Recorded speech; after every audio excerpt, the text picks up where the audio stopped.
Rappeur récompensé, écrivain engagé et maintenant cinéaste remarqué, le chevalier des arts et des lettres Abd al-Malik est avant tout un travailleur acharné. Cette semaine, il met en stand-by son prochain album, son prochain livre et son prochain long métrage pour être juré national du Festival du Court à Clermont. Nous l'avons rencontré. Je trouve qu'il y a un bon état d'esprit dans le festival. Les gens, la diversité des gens, les petites discussions qu'on peut avoir comme ça, je trouve que c'est... ouais, et puis il y a une vraie...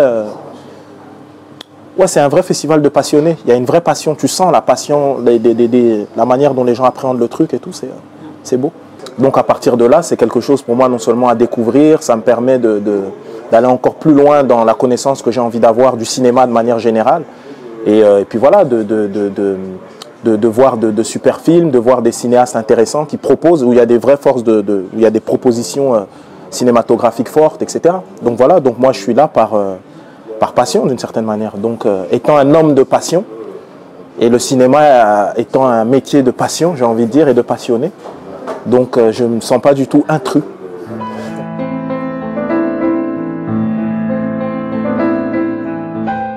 On commence le matin avec une petite interview généralement, donc à partir de 9h30, 10h.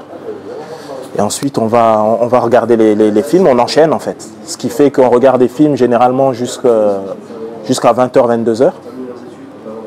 Bon, on mange entre temps, mais disons on discute entre jurys, entre différentes séances. Et voilà, hier on a fait le premier gros débrief en fait.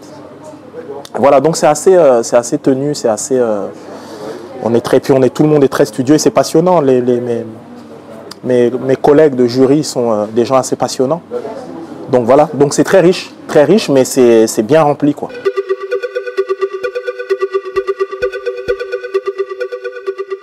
Mon film il a été clairement boycotté, donc je vais pas passer je vais vous dire la vérité. On nous a enlevé des salles parce que certaines personnes ne voulaient pas avoir un film qui s'intitule « Qu'Allah bénisse la France » dans leur cinéma. Ils nous l'ont dit clairement. Et voilà, bon, moi, je n'aurais pas parlé de ça, mais après, il y a eu les événements, etc. Je pense qu'il y a une responsabilité. Et je pense qu'un film, c'est aussi un formidable outil pour pouvoir échanger, parler, dialoguer, essayer de comprendre, parce que ça nous amène au réel, surtout ce genre de film. Et en toute humilité, moi, mon film, je pense sincèrement que c'est une sorte de médicament. C'est quelque chose qui permet de comprendre. Et donc voilà. Donc voilà, je pense qu'il y a une responsabilité, il y a une irresponsabilité de certaines personnes, mais c'est l'histoire de l'humanité, j'ai envie de dire. Et donc on ne s'arrête pas et on continue, on pousse, on essaye de se battre. On est des artistes, on est là pour ça, c'est un combat qui, j'espère, nous pacifie et pacifie notre rapport aux autres, à l'autre. Derrière le statut, le vêtement, la couleur de peau, n'est-ce pas qu'on est tous semblables? Les mêmes préoccupations, qui suis-je? Où vais-je? Que n'ai-je? M'aime-t-il? M'aime-t-elle?